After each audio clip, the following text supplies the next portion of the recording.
رمضان کا مہینہ ہے، بالعموم لوگ اسی مہینے میں زکوٰۃ ادا کرتے ہیں۔ اس سینٹر کے تحت بھی ہم نے کوشش کی ہے کہ لوگوں کو زکوٰۃ کی کیلکولیشن میں آسانی ہو، تو ایک کیلکولیٹر بھی بنایا ہے، لوگ اس کو استعمال بھی کریں گے۔ میں چاہتا ہوں کہ آج کی نشست میں زکوٰۃ کے حوالے سے جو آپ کا نقطہ نظر ہے، جو تصورات ہیں، اگرچہ بہت تفصیل سے آپ کی کتاب میں بیان ہوئے ہیں، لیکن ایک ویڈیو کے اندر لوگ عام طور پہ آج کل اس کو سن لیتے ہیں، تو سارے چیزیں آپ کے سامنے رکھوں اور لوگوں کو جو کیلکولیٹر ہے اس کو بھی آسان کرنے میں آسانی رہے۔ پہلا سوال میرا آپ سے یہ ہے کہ یہ بتائیے گا کہ زکوٰۃ ہے کیا اور یہ کیوں عائد کی گئی ہے مسلمانوں کے اوپر؟ اپنی اصل کے لحاظ سے زکوٰۃ عبادت ہے۔ ہمارے اوپر جو عبادات لازم کی گئی ہیں، یعنی اللہ تعالیٰ کے ساتھ اپنے تعلق کے اظہار کے جو مراسم لازم کیے گئے ہیں، ان میں جس طرح نماز ہے، جس طرح روزہ ہے، جس طرح حج و عمرہ ہے، جس طرح قربانی ہے، اسی طرح زکوٰۃ بھی ہے۔ تو زکوٰۃ اپنی اصل کے لحاظ سے عبادت ہے۔ ایک بندہ مومن کی حیثیت سے اللہ تعالیٰ نے ہم پر لازم کر دیا ہے، یعنی ہمارے پروردگار نے لازم کر دیا ہے کہ اپنے مال کا ایک حصہ ہم معاشرے کا حق سمجھ کر معاشرے کے سپرد کر دیں۔ اللہ تعالیٰ کے سپرد کر دیں، ظاہر ہے اللہ تعالیٰ کے سپرد تو آسمان پر جا کر نہیں کریں گے، اس دنیا میں جو اجتماعی نظم قائم ہوتا ہے اس کے سپرد کر دیں۔ اگر اجتماعی نظم قائم نہیں ہے یا وہ اس کا مطالبہ نہیں کر رہا تو پھر اپنے طور پر لوگوں تک اس کو پہنچانے کی کوشش کریں، لیکن اس دنیا میں جو اللہ تعالیٰ نے انسان کی فطرت میں داعیات رکھے ہیں، ان کا ظہور اسی طریقے سے ہوا ہے کہ انسان ایک معاشرت پیدا کرتا ہے اور پھر اپنے اندر ایک اجتماعی نظم بھی پیدا کر لیتا ہے۔ وہ قبیلے کی سطح پر پیدا کرے، وہ ریاست کی سطح پر پیدا کرے، وہ آج کے جدید زمانے میں جس طرح کی حکومتیں بن گئی ہیں ان کی سطح پر پیدا کرے، یہ انسان کی فطرت کے داعیات کا ظہور ہے۔ تو اللہ تعالیٰ نے بھی یہی کیا ہے کہ اس نے اپنا ایک حق قائم کیا، وہ حق ہم پر عائد کیا، اور اس کے بعد یہ فیصلہ سنا دیا کہ اب تم جو کچھ میں نے مقرر کر دیا ہے وہ اپنے مال میں سے نکالو گے، اور نکال کر گویا تم میری عبادت کر رہے ہو، میری بارگاہ میں پیش کر رہے ہو، لیکن عملاً اپنے نظم اجتماعی کے سپرد کر دو گے۔ تو اس کو زکوٰۃ کہا جاتا ہے۔ چنانچہ اس کے بعد اللہ تعالیٰ نے یہ واضح کر دیا ہے کہ کسی شخص کو، خواہ وہ فرد ہے، خواہ وہ گروہ ہے، خواہ وہ شیخ قبیلہ ہے، خواہ وہ کوئی ریاست ہے، کسی مسلمان سے اس سے آگے کچھ مطالبہ کرنے کا حق نہیں۔ یعنی گویا یوں سمجھیے کہ زکوٰۃ ایک عبادت ہے، لیکن اپنے نتیجے کے لحاظ سے وہی تنہا ٹیکس ہے جو کوئی حکومت اپنے مسلمان شہریوں پر عائد کر سکتی ہے۔ ٹھیک، یہ بتائیے گا ہم سب کہ زکوٰۃ وصول کون کرے گا، اور یہ زکوٰۃ لینے کا حق دینی طور پر کس کو دیا گیا ہے، اور اگر وہ زکوٰۃ نہ لے رہا ہو تو پھر بندوں کی ذمہ داری کیا ہے، وہ کن کن مدات میں زکوٰۃ کی رقم خرچ کر سکتے ہیں؟ یہ میں نے ابھی آپ کی خدمت میں عرض کیا کہ اصل میں تو یہ زکوٰۃ ہم اپنے اللہ، اپنے پروردگار کی بارگاہ میں پیش کرتے ہیں۔ اصل میں یہی تصور ہے جو بعد میں جب شرک پیدا ہوا تو آپ نے دیکھا ہوگا کہ بتوں کے حضور میں بھی چیزیں پیش کی جاتی ہیں۔ تو ہم زکوٰۃ یہ اللہ ہی کی بارگاہ میں پیش کرتے ہیں، لیکن عملاً کیا ہوتا ہے، اپنے نظم اجتماعی کے سپرد کر دیتے ہیں۔ وہ نظم اجتماعی میں نے گزارش کی کہ کسی زمانے میں قبیلے کی سطح پر ہوتا تھا، وہ ریاست کی سطح پر بھی ہو سکتا ہے، آج کے زمانے میں وہ منظم ریاستوں کی صورت میں ہے، لہٰذا مسلمانوں کی حکومت جب اس کا مطالبہ کرے گی تو یہ اسی کے سپرد کیا جائے گا۔ اگر وہ نہیں کرتی، یا آپ کسی ایسے معاشرے میں رہتے ہیں جہاں کوئی باقاعدہ نظم نہیں ہے، قبائلی سا معاشرہ ہے، تو وہاں پر پھر آپ ذاتی طور پر ادا کریں گے، اور ذاتی طور پر ادا کرنے کے لیے آپ کا اطمینان ہونا چاہیے کہ جس کو آپ دے رہے ہیں یا جس مد میں دے رہے ہیں وہاں اس کی ضرورت ہے۔ وہ فرد بھی ہو سکتا ہے، یعنی ایک شخص کو کھانے پینے کی ضرورت ہے، ایک شخص کو اپنے بچے کی تعلیم کی ضرورت ہے، ایک شخص کو اپنے لیے سر چھپانے کا گھر بنانے کی ضرورت ہے، تو کسی بھی ضرورت مند کو جس کو آپ ضرورت مند سمجھتے ہیں دے سکتے ہیں۔ اور اسی طریقے سے اگر ضرورت مندوں کے مقاصد کو سامنے رکھ کر کوئی اجتماعی کام کیے گئے ہیں، جیسے کوئی ہسپتال بنایا گیا ہے یا لوگوں کی مدد کے لیے کوئی ادارہ قائم کیا گیا ہے یا تعلیم کے لیے کوئی ادارہ قائم کیا گیا ہے تو اس کو بھی دے سکتے ہیں. تو دونوں طریقوں سے ادا کی جا سکتی ہے. ٹھیک. عام طور پر ہم سب یہ سمجھا جاتا ہے کہ زکوٰۃ میں کسی کو مالک بنانا بہت ضروری ہے. آپ کے نقطہ نظر کے مطابق یہ جو تملیک کی شرط ہے زکوٰۃ کی ادائیگی میں، کیا یہ کوئی شرط کے طور پر ہم قبول کریں گے یا نہیں؟ اس کی کوئی حیثیت نہیں ہے. یہ فقہا نے عائد کی، اور ایک زمانے میں جس وقت استاذ امام جماعت اسلامی سے متعلق تھے تو وہاں یہ چیز زیر بحث آئی، اس لیے کہ جماعت بھی لوگوں سے اس طرح کے اموال اکٹھے کرتی تھی. تو اس پر یہ اعتراض کیا گیا کہ اس میں تو تملیک کی شرط پوری نہیں ہوتی. تو انہوں نے ایک مضمون لکھا تھا جو مسئلہ تملیک کے عنوان سے شائع ہوا ہے، اس کو لوگ پڑھ سکتے ہیں. اس میں پورے استدلال کا جائزہ لے کر یہ بتا دیا گیا ہے کہ یہ بالکل ایک بے معنی چیز ہے، اس کی کوئی بنیاد نہ قرآن میں ہے نہ حدیث میں ہے. یہ ایک فقہی نوعیت کی رائے ہے. اس رائے کی غلطی انہوں نے پوری طرح واضح کر دی ہے اور دلائل دے دیے ہیں. لہٰذا میرے نزدیک زکوٰۃ آپ جس طرح کسی فرد کو دے سکتے ہیں اسی طریقے سے کسی ادارے کو بھی دے سکتے ہیں، کسی اجتماعی کام میں بھی دے سکتے ہیں.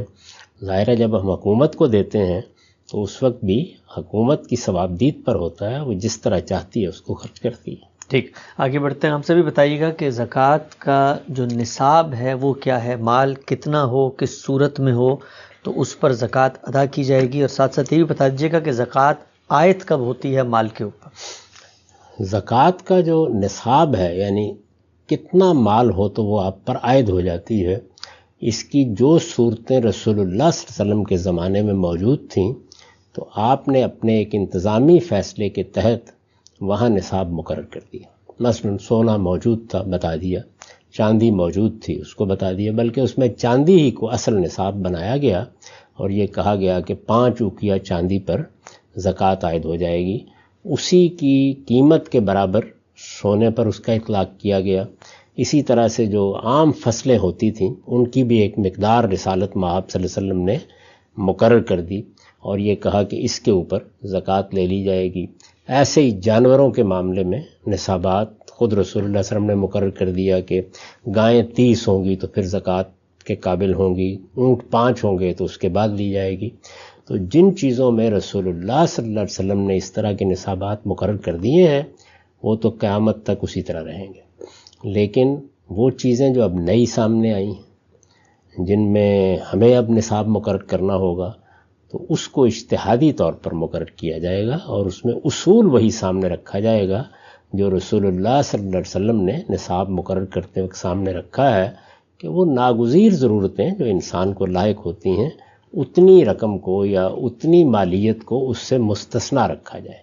یہ گویا ایگزمپشن ہے جس کو آپ نصاب کہتے ہیں کہ اتنے پر زکوٰۃ نہیں ہوگی. تو رسول اللہ صلی اللہ علیہ وسلم نے جو مقرر کر دی وہ تو گویا آپ کا فیصلہ ہے اور ایک مسلمان کی حیثیت سے ہم اس فیصلے کے سامنے سر تسلیم خم کریں گے اور قیامت تک اسی کی پیروی کریں گے. لیکن جن معاملات میں آپ نے کوئی فیصلہ نہیں کیا آپ کے فیصلوں کو سامنے رکھ کر ان کی روح کو سامنے رکھ کر ہم اجتہاد کریں گے. ٹھیک. یہ بتائیے گا ہم سب کہ مال کے اندر جو زکوٰۃ کا نصاب مقرر کیا گیا ہے وہ عام طور پہ یہی کہا جاتا ہے کہ 7.5 تولے سونا یا 52 تولے چاندی میں سے کسی ایک چیز تک آپ کی بات پہنچ رہی ہے، مال پہنچ رہا ہے. ہم یہ دیکھتے ہیں سونے چاندی کی قیمت میں بہت فرق ہے. 7 تولے 7.5 تولے سونا تو بہت زیادہ مالیت بنتی ہے لیکن 52 تولے چاندی کم مالیت بنتی ہے. تو اس میں کیا دونوں کرائٹیریا کو میٹ ہونا ضروری ہے یا کسی کے پاس اگر 52 تولے چاندی ہو جائے تب بھی اس کو 2.5% زکوٰۃ؟ جی میں نے ابھی عرض کیا کہ اس میں اصل نصاب کی حیثیت رسول اللہ نے جو مقرر کیا وہ چاندی کی ہے، یعنی چاندی کو نصاب مقرر کیا گیا. اس زمانے میں جب چاندی کی اس مقدار کے برابر سونے کی قیمت کا تعین کیا گیا تو وہ لوگوں میں رائج ہو گیا ہے. اصل چاندی ہے. تو چاندی کا اگر آپ نے نصاب سمجھنا ہے تو اس کو عام طور پر کنورٹ کیا گیا ہے نا. اس وقت تو ظاہر 5 اوقیہ چاندی یہ کہا گیا تھا تو اس کو آپ اس وقت کے پیمانوں کے لحاظ سے کنورٹ کرتے ہیں تو وہ کوئی 52.5 تولے چاندی بنتی ہے. بس اس پر زکوٰۃ نہیں ہوگی. اس کے بعد جو کچھ بھی آپ کے پاس چاندی ہے یا اس کی اس مقدار کی مماثلت سے اگر سونا ہے تو اس پر زکوٰۃ عائد ہو جائے. ٹھیک. آگے بڑھتے ہیں. ہم سے بتائیے گا کہ کسی کے پاس مال ہے اور اس پر زکوٰۃ عائد ہو گئی ہے کہا عام طور پہ جاتا ہے کہ مال پر سال گزرنا چاہیے، ہولان ہول، یہ زکوٰۃ عائد کب ہوتی ہے مال کے اوپر جو 2.5% آپ نے ادا کرنی ہے؟ اس میں پہلی بات تو یہ جان لینی چاہیے کہ زکوٰۃ صرف مال پر نہیں ہے، یعنی وہ مال پر 2.5% ہے، وہ پیداوار میں 5، 10 اور 20% ہے، اور مواشی، کیونکہ ایک زمانے تک دنیا میں معیشت کی بڑی بنیاد مواشی رہے ہیں، آپ جانور پالتے ہیں، ان کے گلے آپ کے پاس ہوتے تھے اور اس کو بڑی دولت سمجھا جاتا تھا، ان کے لیے گایوں کی، اسی طرح سے اونٹوں کی، اسی طرح سے بھیڑ بکریوں کی الگ الگ زکوٰۃ مقرر کی گئی ہے۔ اس کی تفصیلات ہیں، میں نے وہ اپنی کتاب میزان میں بیان کر دی ہیں، اس کو لوگ وہاں سے دیکھ سکتے ہیں، تو الگ الگ اس کے لیے بیان کیا گیا ہے۔ تو یہ نہیں ہے کہ ہر چیز کے لیے 2.5% ہے، یہ غلط فہمی ہے بالکل، یعنی یہ زکوٰۃ 2.5% زکوٰۃ اصل میں آپ کی بچت پر ہے۔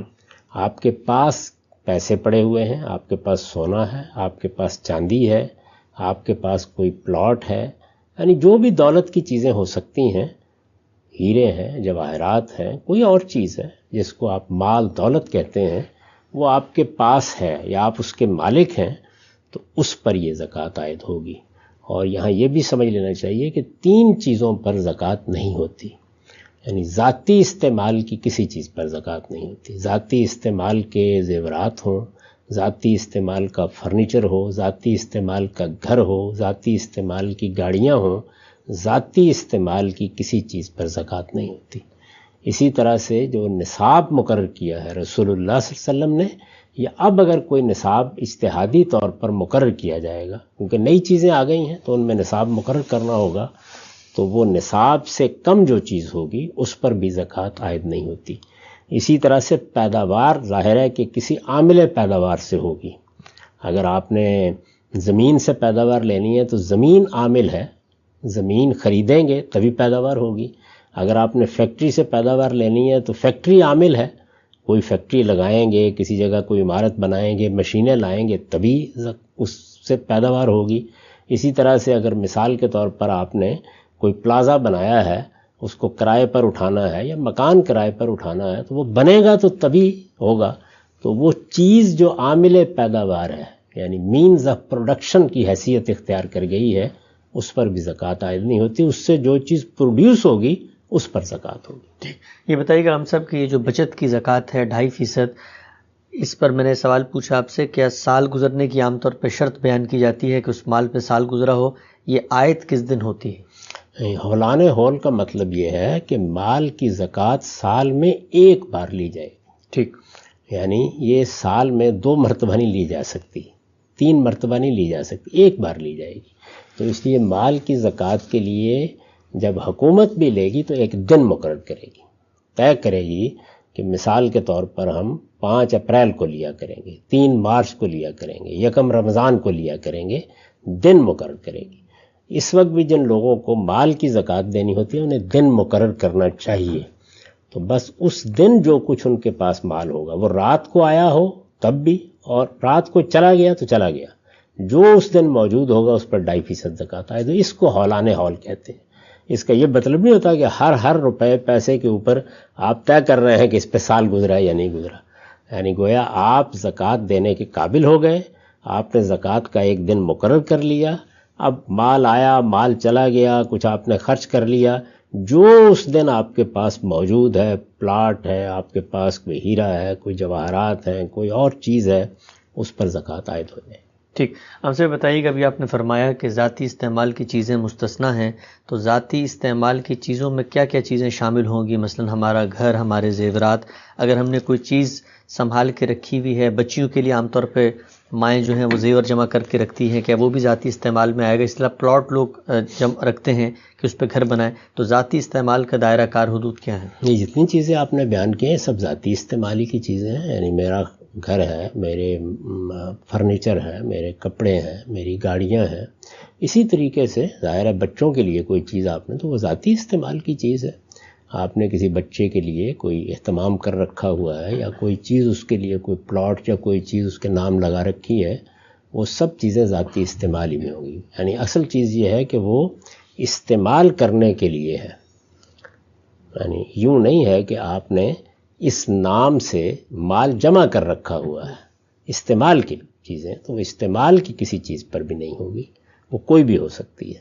اس سے زائد جو کچھ آپ کے پاس ہے، خواہ وہ آپ نے بچت کے طور پر رکھا ہوا ہے یا وہ تجارت کا مال ہے، اس سب پر زکوٰۃ آئے گی۔ ٹھیک، لیکن اگر ہم نے مثلا کوئی پلاٹ لے کے رکھا ہوا ہے، استعمال میں نہیں ہے، مستقبل میں پیش نظر ہے 20-30 سال بعد گھر بنائیں گے، تو اس کا کیا معاملہ ہوگا؟ اگر اپنے گھر کے لیے رکھا ہے تو اس پر کوئی زکوٰۃ نہیں ہوگی، اور اگر وہ محض روپیہ جمع کر کے رکھنے کے لیے یا انویسٹمنٹ کے نقطہ نظر سے رکھا ہے تو پھر اس پر زکوٰۃ عائد ہو جائے گی۔ ٹھیک، آپ کے علم میں ہم سب بچے آج کل ملک سے باہر جاتے ہیں، فیسیں بڑی ادا کرنی پڑتی ہیں، والدین اس کے لیے بھی کافی حد تک جمع کرتے ہیں کالج فنڈ بنا کر، تو وہ جو مال ہے وہ بچوں کی ذاتی ضروریات کے طور پہ خرچ کرنے میں آئے گا یا اس پہ بچت کی زکوٰۃ ان کو ہر سال ادا کرنی ہے؟ اگر تعلیم کے کوئی ایسے ناگزیر اخراجات بن گئے ہیں موجودہ زمانے میں تو ان کو بھی استعمال کے اخراجاتی کے طور پر رکھنا چاہیے۔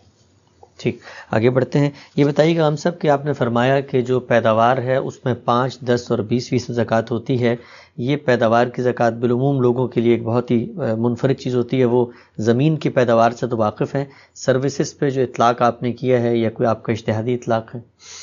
کہ پہلے تو اصل بات کو سمجھ لینا چاہیے، یعنی اللہ کے پیغمبر ہی نے یہ سب چیزیں مقرر کی ہیں، یہ کوئی میں نے دریافت نہیں کی۔ آپ نے عشر سنا ہوگا تو عربی میں عشر 10% کو کہتے ہیں، نصف عشر سنا ہوگا تو وہ اصل میں عربی زبان میں 5% کو کہتے ہیں۔ تو یہ سب کے سب زکوٰۃ کے شرعیں ہیں جو اللہ کے پیغمبر نے مقرر کی ہیں۔ آپ کے زمانے میں جو پیداوار تھی وہ زرعی پیداوار ہی تھی زیادہ تر، یعنی باغ لگایا ہے، کوئی فصل اگائی ہے تو یہی پیداوار تھی۔ پیداوار کی دوسری قسم جانوروں کی پیداوار تھی، اور ان میں بھی بڑھوتری ہوتی رہتی تھی، اس کے لیے بالکل الگ طریقہ مقرر کر دیا۔ لیکن زرعی پیداوار کے لیے جو آپ نے قاعدہ بنایا اور اس کو جاری کیا، وہ پہلے سے بھی موجود تھا، ابراہیمی روایت میں بھی رہا ہے اور بائبل میں بھی اسی کے آثار ملتے ہیں۔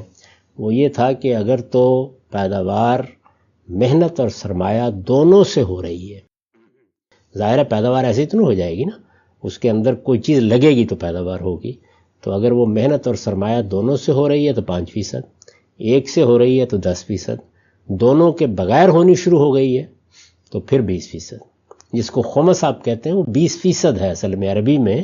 اگر کہنا ہو 20% تو اسے خمس کہتے ہیں، اگر کہنا ہو 10% تو اسے عشر کہتے ہیں۔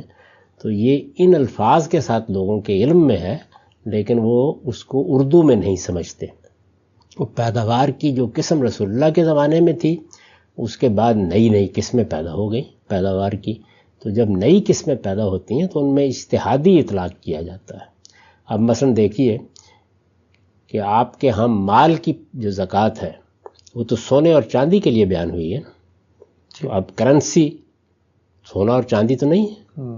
اسی طرح سے یہ جو پلاٹ ہیں زمین کے، یہ سونا اور چاندی تو نہیں ہے۔ تو یہاں کیا کیا ہے آپ نے؟ یہاں یہ کیا ہے کہ جو سونے اور چاندی کی حقیقت ہے اس کو سامنے رکھ کے ان چیزوں کو بھی مال قرار دے کر ان پر زکوٰۃ کا فیصلہ کیا، علماء نے کیا، سمجھدار لوگوں نے کیا، اور اپنے طور پر بھی ہر آدمی اپنی عقل سے کام لے تو یہی سمجھے گا۔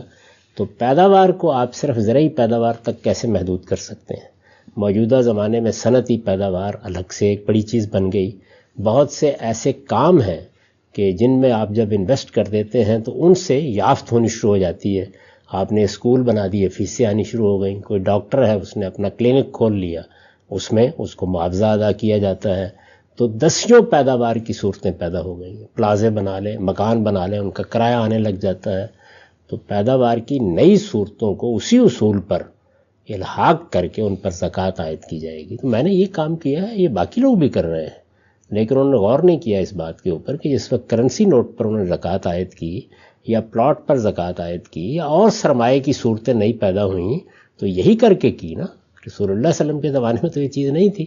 اسی طرح سے عرب میں کچھ چیزیں تھیں جو زمین سے اگتی تھیں، تو کیا انہی تک محدود ہوگی؟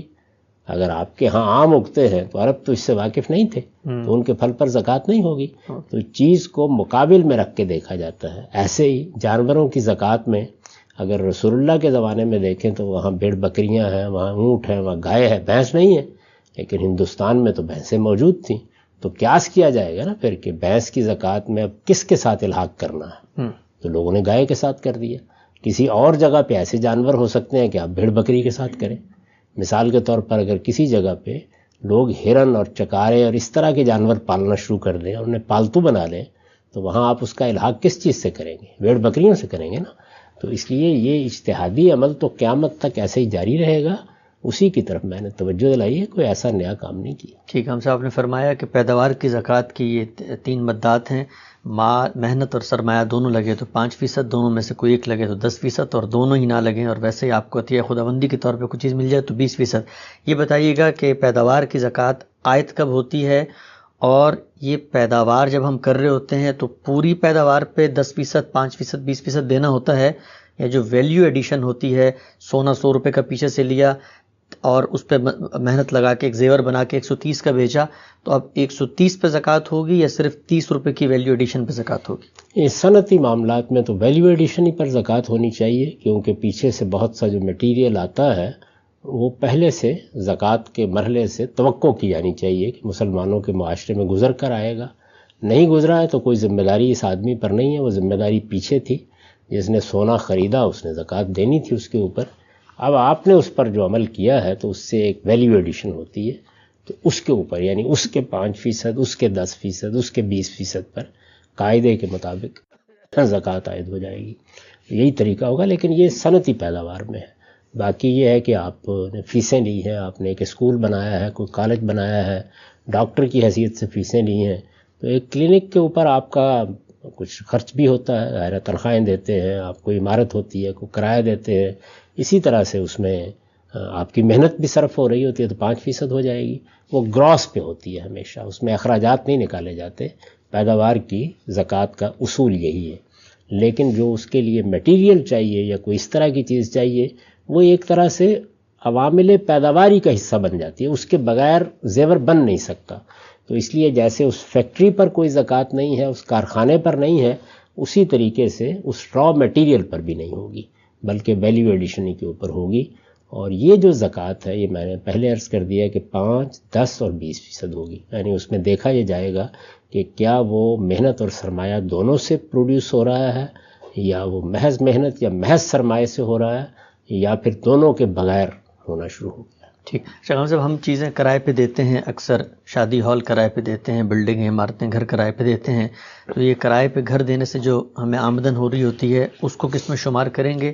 اور عام طور پہ ہمارے اخراجات آ رہے ہوتے ہیں، کچھ مینٹیننس کے، کچھ ٹیکسز کے. مغربی ممالک میں بہت بڑی تعداد ٹیکسز کی ہوتی ہے، تو کیا ان کو نکال کے جو آمدن بچی ہے اس کے اوپر زکوٰۃ عائد کریں گے؟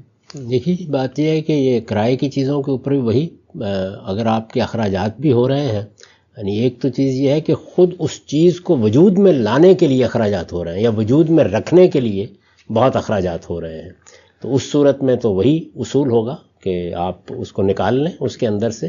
لیکن اگر معمول کے اخراجات ہو رہے ہیں اور آپ کی کچھ محنت بھی صرف ہو رہی ہے تو پھر 5% کرائے کا. اور اگر بس سرمایہ لگ گیا ہے، مکان بن گیا ہے، اب تھوڑا بہت اس پر خرچ بھی ہو جاتا ہے، لیکن یہ کہ وہ کوئی ایسا قابل ذکر خرچ نہیں ہوتا، تو پھر 10% کرائے کا ہوگا. اور یہ جو آپ نے پوچھا تھا کہ کب ادا کی جائے گی، یہ آج پیداوار ہوئی ہے تو اسی وقت عائد ہو جائے گی. ہر پیداوار پہ واتو حقہ یوم حصاد. پیداوار کی زکوٰۃ میں سال کا انتظار نہیں کیا جاتا. یعنی آپ ادا کرنے کا طریقہ جو چاہے اختیار کر لیں، لیکن وہ تو پیداوار جب ہو گئی تو عائد ہو گئی آپ کے اوپر.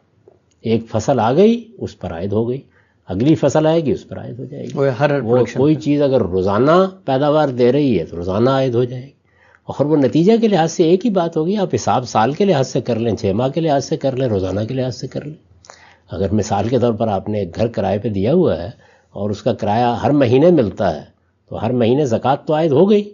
آپ ادا آپ نے کب کرنی ہے وہ آپ سال کے سال بھی کر سکتے ہیں. ٹھیک. ہم سب اس میں یہ بات بھی بیان فرمائیے گا کہ ہمارے عام طور پہ انویسٹمنٹ کے لیے پلاٹس لیے جاتے ہیں، تو وہ اس پہ زکوٰۃ تو آ رہی ہوتی ہے، لیکن زکوٰۃ ادا آدمی اسی وقت کر سکتا ہے کہ جب وہ پلاٹ بکے. تو کیا یہ بھی ہو سکتا ہے کہ زکوٰۃ آپ پر عائد ہو گئی ہے لیکن آپ اس کی ادائیگی کو مؤخر کر سکتے ہیں چیز کے بکنے تک؟ جی بالکل ایسے ہی ہے. اس لیے کہ آپ بہت سی چیزیں ایسی ہیں کہ جن کو توڑ تو نہیں سکتے. یہ تو نہیں ہو سکتا نا کہ آپ ایک پلاٹ ہے آپ کے پاس 1 کنال کا یا 2 کنال کا، تو اس کا ایک کونا بیچتے ہیں یہ زکوٰۃ دینے کے لیے. تو اس میں یہ ہے کہ حساب رکھیے، جو اس کی اس وقت مارکیٹ میں قیمت ہر سال بنتی جائے گی اس پہ زکوٰۃ عائد ہوتی چلی جائے گی. جب آپ بیچیں گے تو پھر وہ رقم اکٹھی ادا کر دیں. ٹھیک. سونے کے بارے میں عام طور تاہم اگر کسی آدمی کے پاس گنجائش ہے دینے کی تو وہ ضرور دے. ٹھیک. زیورات کے بارے میں عام طور پہ علماء یہ کہتے ہیں کہ اگر آپ پر زکوٰۃ عائد ہو گئی ہے اور آپ کے پاس پیسے نہیں ہیں تو سونے کو بیچ کر آپ اس کی زکوٰۃ عائد کریں، تو وہاں پر مؤخر نہیں کی جا سکتی کیا؟ جی، اس کی وجہ یہ ہے کہ سونے کو بیچنے سے یا اس کا کوئی حصہ بیچنے سے کوئی ایسا قیامت نہیں آتی، وہ آسانی سے بیچا جا سکتا ہے، تو اس وجہ سے وہ ٹھیک ہی کہتے ہیں. تاہم اگر کسی معاملے میں ایسی مشکل وہاں بھی پیش آئے اور آپ سمجھتے ہیں کہ یہ 2 سال بعد 3 سال بعد بکے گا، تو آپ اس کا حساب رکھیں اور پھر جب بیچیں تو ادا کریں. ٹھیک. مکان کو کرائے پہ دے یعنی کر یہ حساب رکھ کے بیچنے کا اصول وہی ہوگا کہ جہاں اس وقت اس کا ادا کرنا متعذر ہو جائے، یعنی کم و بیش ناممکن ہو جائے، وہ آسان کام نہ ہو. ٹھیک. مکان پر کرایہ ادا کرتے ہیں. مغربی ممالک میں عام طور پہ لوگ مکان مارٹگیج پہ لیتے ہیں، تو جو مارٹگیج کی پیمنٹ کی ادائیگی کے بعد بقیہ رقم بچتی ہے اس کے اوپر زکوٰۃ ادا کی جائے گی یا وہ جو مکمل رقم ہے اس کے اوپر؟ نہیں، جو کچھ بچتا ہے وہ تو نکل گئی، وہ تو اصل میں آپ کا ہے ہی نہیں، تو اس لیے اس کے بعد ہی آپ ادا کریں گے. ٹھیک. آگے بڑھتے ہیں ہم سب. یہ بتائیے گا کہ آپ نے بتایا کہ ڈاکٹروں کی فیس اور اسی طرح شادی ہال لوگ کرائے پہ دیتے ہیں، اسکول چلاتے ہیں، ان سب پر بھی، سروس انڈسٹری پر بھی آپ اسی کا اطلاق کرتے ہیں. تو آپ فرماتے ہیں اکثر کہ اگر کوئی ٹیکس ادا کر رہا ہے حکومتوں کو تو جو زکوٰۃ اس کے ذمہ واجب ہے وہ ٹیکس اس میں سے منہا کر سکتا ہے، اس ٹیکس کو نکال سکتا ہے. اس کی ذرا تفصیل بتائیے گا، استدلال بتائیے. یہ بڑی سادہ سی بات ہے. جیسے پہلی بات کے بارے میں میں نے عرض کیا کہ اللہ کے پیغمبر نے اپنے زمانے کے لحاظ سے فیصلہ کر دیا کہ ان چیزوں پر زکوٰۃ ہوگی. اب اگر اسی علت کو سامنے رکھ کے جو باعث بنی ہے وہاں آپ دیکھتے ہیں کوئی نئی چیز وجود میں آ گئی ہے تو اس پہ اطلاق کیا جائے گا اس کا. یعنی یہ نہیں کہا جائے گا کہ سونے پر زکوٰۃ عائد کی گئی تھی، اب کرنسی نوٹ ہیں تو نہیں ادا کی جائے گی. یہ نہیں کہا جائے گا کہ گایوں پر تو زکوٰۃ عائد ہوتی تھی، اب بھینسیں پالیں گے تو زکوٰۃ نہیں دیں گے. تو جو بھی نئی چیز ہوگی وہ جانوروں میں ہوگی، مواشی میں ہوگی، وہ مال میں ہوگی، وہ پیداوار میں ہوگی، اس کو اسی اصول پر الحاق کر کے دکھایا جائے گا. یہ میں نے پہلے ابتدا میں عرض کر دیا تھا کہ اسلامی قانون کی روح سے حکومت کو اس سے زائد کچھ لینے کا حق نہیں ہے.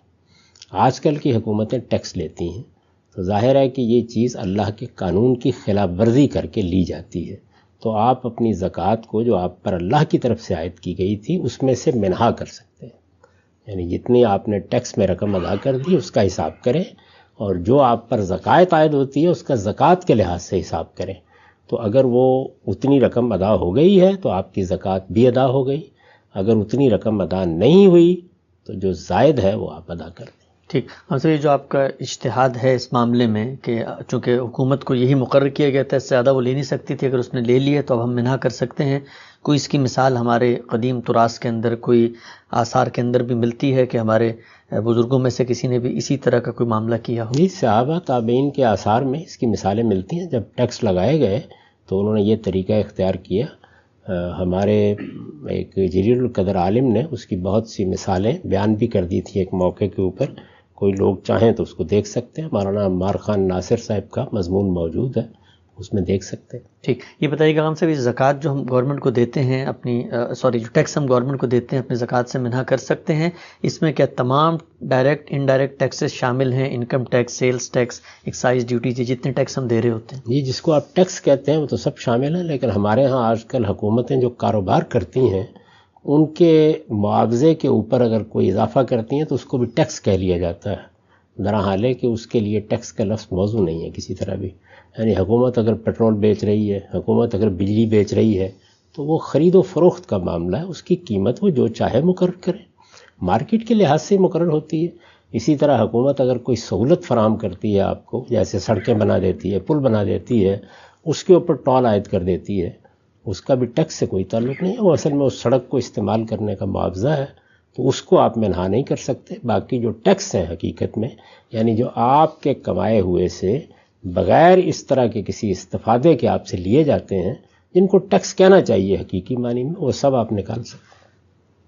ٹھیک ہے. ہم سب یہ بتائیے گا کہ بہت سارا ایسا مال ہوتا ہے جو آدمی کے تصرف میں نہیں آیا ہوتا لیکن وہ اس کا مال ہوتا ہے. مثال کے طور پہ کچھ بانڈز لے کے رکھے ہوئے ہیں یا کہیں اسٹاکس رکھے ہوئے ہیں، یہاں کہیں انویسٹمنٹ ہوئی بھی ہے، تو مال پر زکوٰۃ کیا صرف اس وقت عائد ہوگی جب وہ آپ کے تصرف میں ہو، یا اگر وہ آپ کا مال ہے تو آپ نے اس کو زکوٰۃ دینی ہے؟ نہیں، یہ جو آپ نے بانڈ کی مثال دی ہے وہ تو ظاہر مال ہے جو اس نے رکھا ہوا ہے، یعنی اس میں تو ایسا نہیں ہے کہ کوئی تصرف میں نہیں ہے، جب چاہے اٹھائے کہ ان کو بیچ دے، وہ ایسے ہی ہے جیسے کہ نوٹ رکھے ہوئے ہیں یا سونا رکھا ہوا ہے، تو اس کی زکوٰۃ دی جائے گی، اسی وقت دی جائے گی۔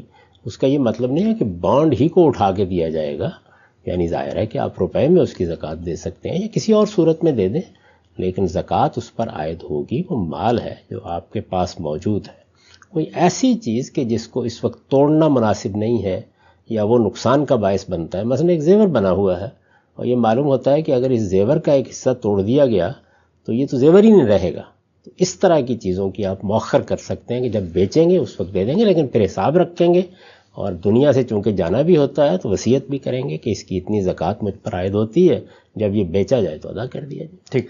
اسٹاکس وغیرہ پہ آج کل کچھ ورچوئل کرنسیز آئی ہوئی ہیں، ان کے اوپر زکوٰۃ کیسے عائد کی جائے؟ اس کا فیصلہ اس کے ماہرین کو کرنا چاہیے۔ اگر وہ مال تجارت ہے تو اس پر تجارت کی زکوٰۃ عائد ہو جائے گی، اگر اس کی نوعیت ایک عامل پیداوار کی بن گئی ہے اور وہ تو اپنی جگہ قائم رہتے ہیں، اور جس طریقے سے ایک زمین پیداوار دیتی چلی جاتی ہے اس پر کوئی منفعت ہوتی ہے، جیسے آپ کو سیلری ملتی ہے تو اس پر پیداوار کی زکوٰۃ عائد ہوتی ہے۔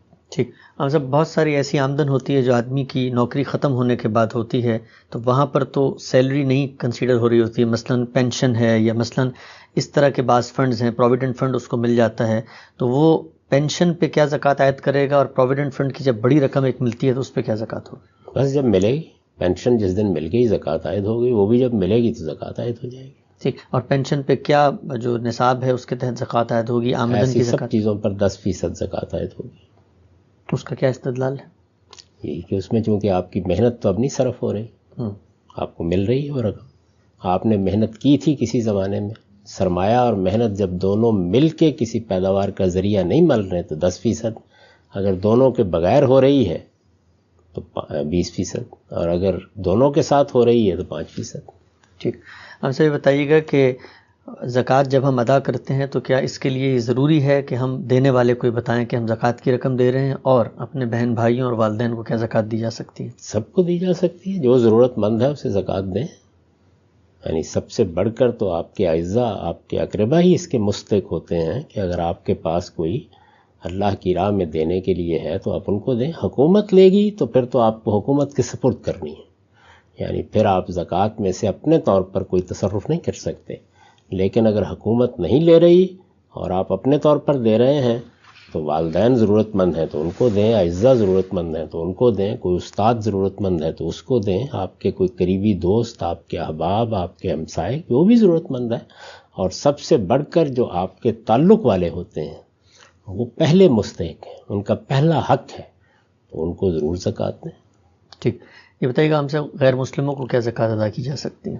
بالکل دی جا سکتی ہے، یعنی غریب آدمی آپ کا ہمسایہ ہے، آپ کے یہاں کام کرتا ہے، آپ کا کوئی ڈرائیور ہے، آپ کی فیکٹری میں ملازمت کرتا ہے، آپ کے دفتر میں کام کرتا ہے، تو آپ کے اعزاء اقربا سے اگر کچھ بچ گیا ہے تو آپ اس کو بھی دے سکتے ہیں۔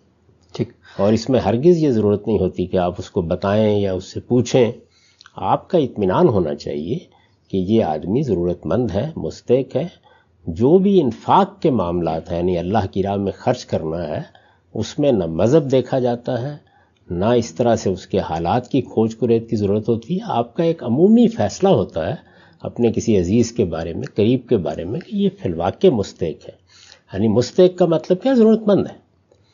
اب ایک آدمی ہے، گھر تو اس کے پاس ہے، کھانے پینے کو بھی ہے، بچے کو تعلیم نہیں دلا سکتا، تو یہ اس کی ضرورت ہے۔ آپ جانتے ہیں کہ جو اس کی آمدن ہے اس میں ایسا نہیں ہے کہ وہ اپنے پاس رکھ کے بیٹھا ہوا ہے، اسی طرح کسی کو اپنی بیٹی کو گھر سے اٹھانا ہے، اور اس طرح کے بہت سے اخراجات آ جاتے ہیں، تو ان میں یہ دیکھنا چاہیے اور اس کا اطمینان کرنا چاہیے کہ میرا بھائی یا میرا کوئی پڑوسی ہے، میرا کوئی عزیز فی الواقع اس کا مستحق ہے، اس کی ضرورت ہے، آپ کا اطمینان ہے، آپ دے دیں۔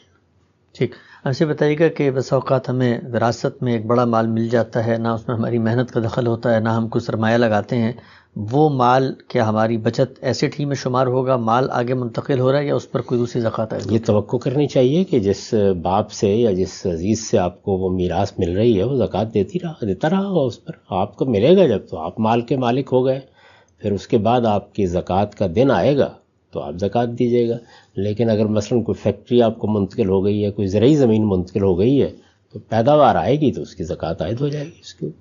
ٹھیک، ہمیں تحائف ملتے ہیں اکثر، یا آپ نے فرمایا تھا کہ جو عطیہ خداوندی کے تحت محض کوئی چیز مل جائے تو اس پہ 20% زکوٰۃ ہے، اس کی کوئی عملی مثال مجھے بتائیے گا، اور جو بالعموم تحائف لوگوں کو مل رہے ہوتے ہیں کیا ان پہ بھی اس کا اطلاق ہوگا؟ تحائف کی نوعیت بھی وہی ہے کہ دائرہ یہ تصور کرنا چاہیے کہ جس نے آپ کو تحفہ دیا ہے وہ زکوٰۃ دے گئی دیا ہوگا اس نے، وہ آپ کو مل گیا، اب آپ کی ملکیت ہے، اگر وہ مال کی نوعیت کی چیز ہے تو جب آپ کا دن آئے گا آپ اس پر زکوٰۃ ادا کر دیں گے، اس کو ماضی کے لحاظ سے دیکھنا ٹھیک نہیں ہے۔ لیکن آپ کے ہاں مثلا کوئی خزانہ نکل آیا ہے، اب اس میں کوئی محنت تو نہیں کی گئی، آپ نے گھر کو کھودا اور معلوم ہوا کہ بہت مال آ گیا تو اس میں 20% ہے۔ ٹھیک، مال اگر قرض پہ دیا ہوا ہے میں نے اور وہ میرے تصرف میں نہیں ہے اور وقت آ گیا ہے زکوٰۃ کا، تو کیا میں اس مال پہ زکوٰۃ ادا کروں گا؟ جب آپ نے قرض دے دیا ہے تو آپ نے خدمت میں مال کو لگا دیا ہے، قرض بجائے خود تبرع کا، نیکی کا، خیر کا عمل ہے، تو اس وجہ سے جب تک وہ آپ کے مقروض کے پاس ہے اس پر کوئی زکوٰۃ عائد نہیں ہوتی، جب وہ آپ کو واپس ملے گا اس کے بعد آپ زکوٰۃ دیں گے۔ ٹھیک، سروس انڈسٹری میں ہم دیکھتے ہیں بسا اوقات لوگ ہوتے ہیں چھوٹے موٹے کام کرتے ہیں، ہینڈی مین ہیں، ان کی بھی محنت سے پروڈکشن ہو رہی ہوتی ہے، تو کیا وہ نصاب ہوگا کہ جس میں پروڈکشن کے اندر کم سے کم مال مقرر کر دیا جائے کہ اس سے نیچے اگر مال ہو تو اس پر ہم زکوٰۃ سے اس کو مستثنیٰ قرار دے سکتے ہیں؟ میں نے ابتدا میں یہ عرض کیا تھا کہ جن چیزوں میں رسول اللہ نے کوئی مقرر کر دیا ہے وہاں تو وہی رہے گا، لیکن ہم اپنے طریقے کے اوپر آج کے زمانے کو سامنے رکھ کے اور وہاں جو اصول کار فرما ہے اس کو ملحوظ رکھتے ہوئے مقرر کریں گے۔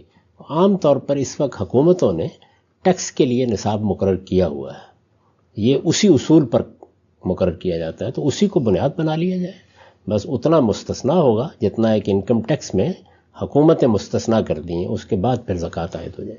ٹھیک، یہ سوال ہم سب پوچھنا چاہتا ہوں میں آخر میں، تاکہ لوگوں کو اس سے جو قرآن کی روشنی ہے، ہدایت ہے، اس میں کوئی بات محسوس ہو، وہ یہ کہ زکوٰۃ ادا کرتے ہوئے جو ترجیحات ہیں ہم دیکھتے ہیں بالعموم ہم کچھ اداروں کو زکوٰۃ دے رہے ہوتے ہیں، دینی کاموں میں زکوٰۃ دے رہے ہوتے ہیں، کوئی خدا نے ترجیح مقرر کی ہے کہ غرباء، مساکین، بھوکے رشتہ دار، پہلے ان کی ضرورت پوری کی جائے گی، پھر یہ جو نفل کام ہے، خیر کے کام ہے، دینی کام ہے، ان میں دی جائے گی؟ ترجیح کیا ہونی چاہیے؟ وہی جو اللہ تعالیٰ نے خود مقرر کر دی ہے کہ جو کچھ بھی آپ انفاق کرتے ہیں اس کے پہلے حقدار کون ہے؟ فللوالدین والاقربین، اس کے پہلے حقدار آپ کے والدین اور آپ کے اعزاء اقربا ہیں، یعنی جو قریبی لوگ ہیں۔ ظاہر ہے کہ ان قریبی لوگوں میں پھر درجہ بدرجہ آپ کے قبیلے کے لوگ، آپ کی برادری کے لوگ، آپ کے پڑوس کے لوگ یہ زیادہ حقدار ہیں۔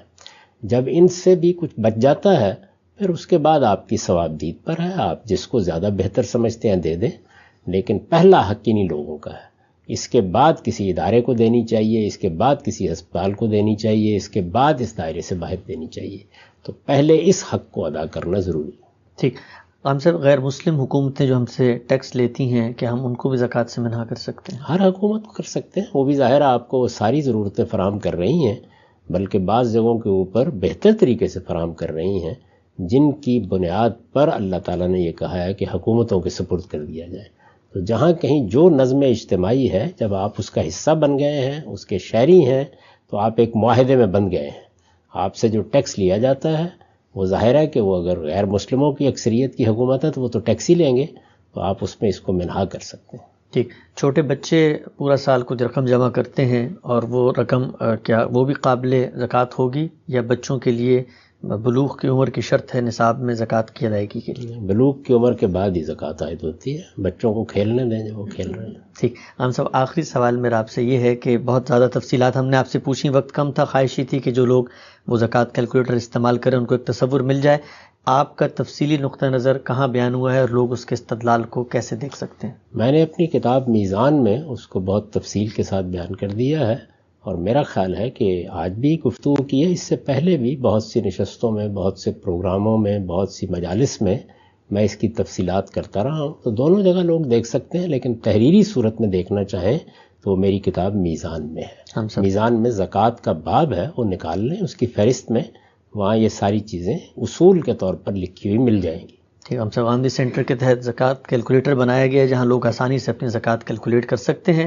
گاندھی صاحب کے تصورات قرآن و سنت کی روشنی میں جو کچھ سمجھا ہے ان کی کتاب میں بھی موجود ہیں، اور آج کی گفتگو میں بھی ہم نے سمجھا۔ ہمارا وقت ہم سب یہاں پہ پورا ہوتا ہے، اب تک آپ کے وقت کا بہت شکریہ۔ بہت شکریہ۔